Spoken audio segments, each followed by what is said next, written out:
Hello. Good, beautiful Sunday. I hope you are enjoying your day. I am.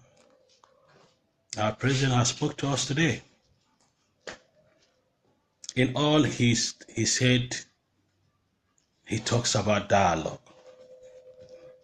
He talks about patience. He talks about he is the one who chose to be our president. Whatever we said, he will accept it. I am not standing for him. And at the same time, I think every one of us has a role to play because we are 40. If we do our calculation well, we will not find ourselves in this. If we bring in all the rightful leaders, we will not find ourselves in this. If we did not collect kickback or collect money during voting or during contract or anything we do, we will not find ourselves in this situation. If we do our rightful jobs, do the needful without asking for anything or without seeing what we can sell or take from there, we will not find ourselves in this. If we get the right man for the jobs without looking for bribe to put anybody or without having a sentiment that this person is my brother or my sister, we will not have problems. If we are not being marginalized within ourselves, tribal marginalizations, relations, favoritisms here and there going on. Like I am from Benue State, and where I come from, an Idoma by tribe. The possibility of an Idoma man like me become a governor in my state is not possible. No matter how you are, no matter intelligent at this situation, I am from a minority in Nigeria, and the way things are going, it is certain that it's not going to be possible for any minority or except by opportunity or God's intervention, like what happened. I wouldn't want to mention the president. You can never be a president in Nigeria because the majority state and nations will want to take over. It's also happening in political parties. All these are what is called corruption, bad attitude and bad behavior, which we are now tagging as bad governance. If I see Lagbaja, who is from the southwest, a Yoruba man, if I see Obina, who is from the southeast, an Igbo man, if I see Mr. Julius, who is from Benue State, North Central, if I see Mr. Abdullahi, who is from the northeast, Borno State, if I see Ibrahim, who is from Sokoto State, and I feel these are qualified people to work with, without biasing, and I choose to work with them, I'll send them invitations, without them knowing or lobbying for the appointment, I can assure you we'll have a good administration.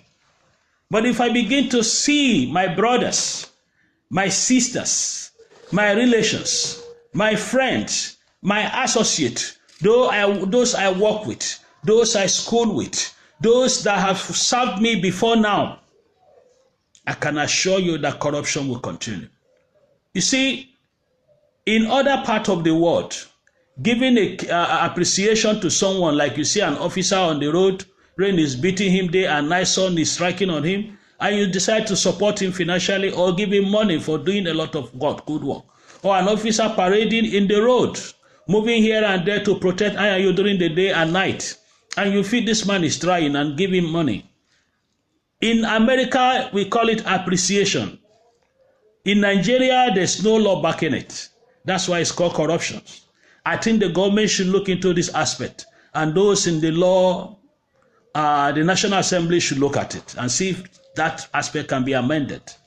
Now, because the kind of constitution we operate, any of this you do is called corruption.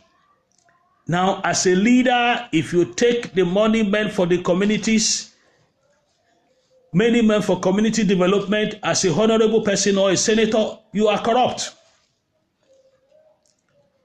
As a civil servant, money meant to take care of the publics or your office, and only you sit on it, is corrupt.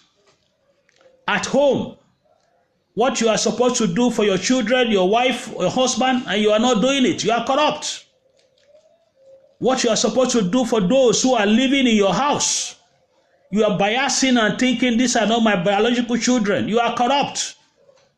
What you are supposed to do in your office, you are not doing it because you are sentimental, having different kind of view towards people, you are corrupt.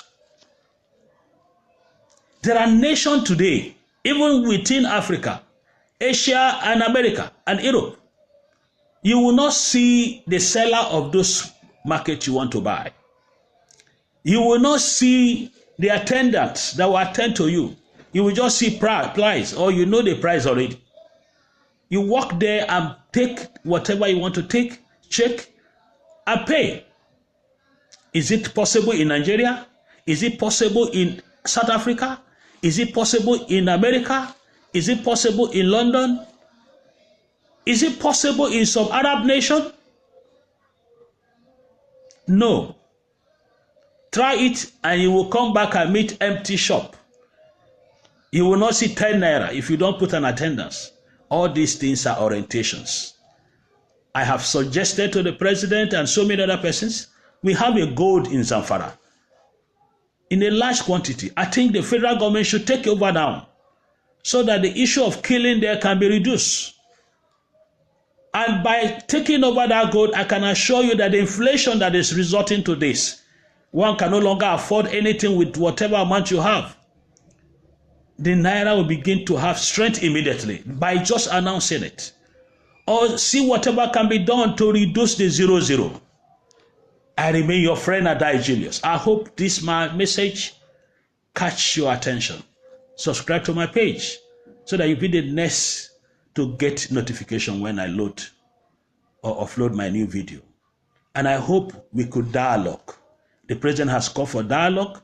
Please let us agree to that. If I am called, I will go for the dialogue. And I believe all the people who are leading various protests, please, let's sit down and think what we can do to protect and promote our nation. One united Nigeria. I remain your friend, Adai Julius, the founder and the publisher and the editor-in-chief of Vision African Magazine. For 21 years now, I can tell you so many things that have happened. Most time, I summon courage to speak to you, even in trouble. Can you see that? You don't know what the president is going through. Happy Sunday.